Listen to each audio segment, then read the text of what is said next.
അധികം പന്നിയിറച്ചി നല്ലപോലെ ചെറുതായിട്ട് നുറുക്കി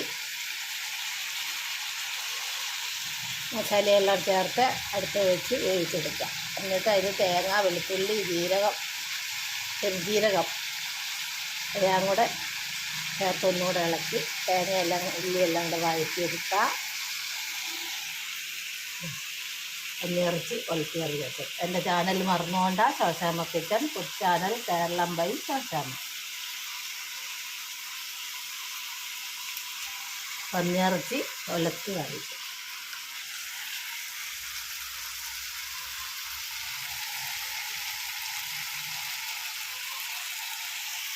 എല്ലാവരും ചെയ്ത് നോക്കണം കേട്ടോ, നല്ല സൂപ്പർ കറിയാണ്.